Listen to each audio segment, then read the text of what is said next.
श्री गुलाम अली। धन्यवाद।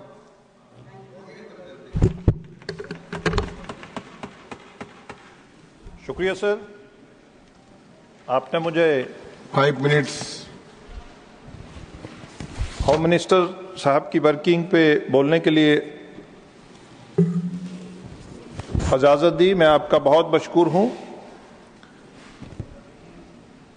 वजारत दाखिला के अमूर पर अपनी बात रखने का मौका दिया। जनाब, हकीकत यह है कि गुज़श्ता 11 सालों से मुल्क के जो अंदरूनी सलामती अमन व अमान के लिहाज से एक मसाली दौर साबित हुआ है।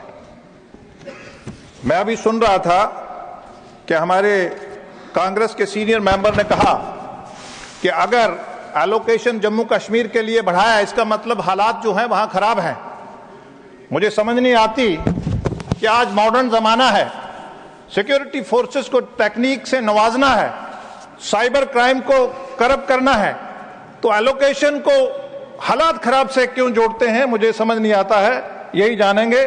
मैं नरेंद्र मोदी गवर्नमेंट को ये ह्यूज जंप जो एलोकेशन में हुआ है उस पर यह दर्शाता है कि हमारी जो लॉ एनफोर्समेंट में और टेररिज्म को कम्बैट करने में और एक्सट्रीम जो लेफ्ट एक्सट्रीम विंग है उसको करब करने में नरेंद्र मोदी जी की जो कमिटमेंट है वो दर्शाती है। अभी हमारे एक दोस्त बोल रहे थे कि देश में जो है वो माइनॉरिटीज को बहुत खतरा है, बहुत दंगे हो रहे हैं, बहुत क्रिमिनल फ्लेयर हो रहा है।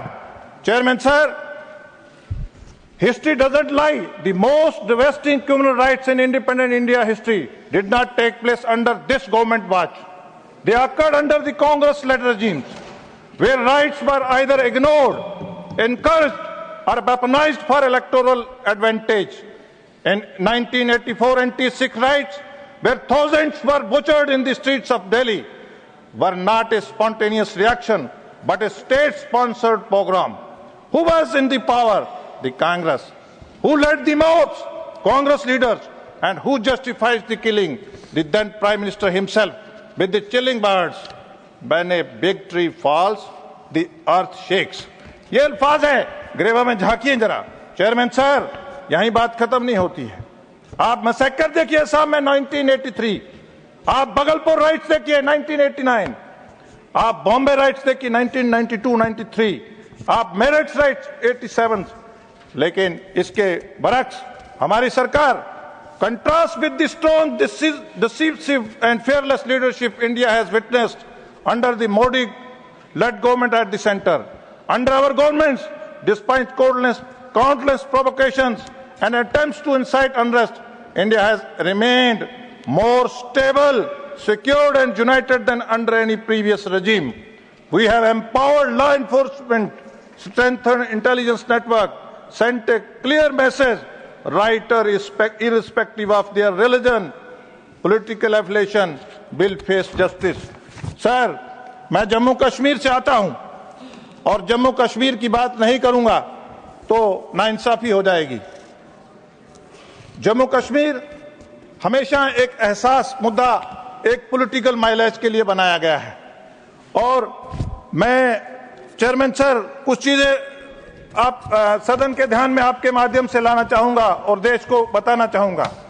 शेख अब्दुल्ला साहब को बाहर लॉन्च किया गया, कश्मीर के लोग उससे नाराज थे, डोगरा नाराज था, वहां के इतने ग्रुप्स गुज्जर और पहाड़ी जो थे वो नाराज थे, लद्दाख के लोग नाराज थे।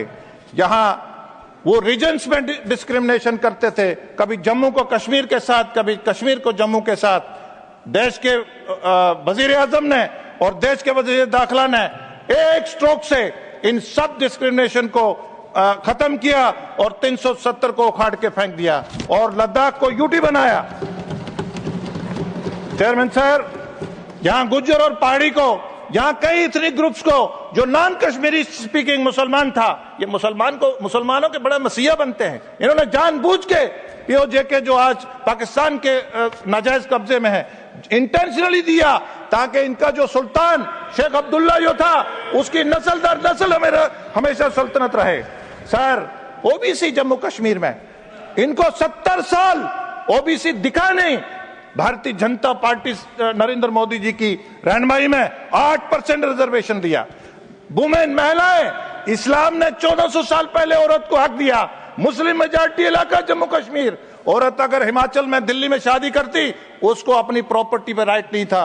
नरेंद्र मोदी जी ने भाषण समाप्त करें माननीय सदस्य। गुलाम अली जी भाषण समाप्त करें। सर मैं प्लीज नहीं, आज नहीं मिलेगा, आज समाप्त sir. I am concluding sir. Sir political reservation से लेकर सर आज पाकिस्तान से इन्फिल्ट्रेशन होती थी। सर किसान जो है, भाषण समाप्त हुआ। श्री अजीत कुमार भुयान।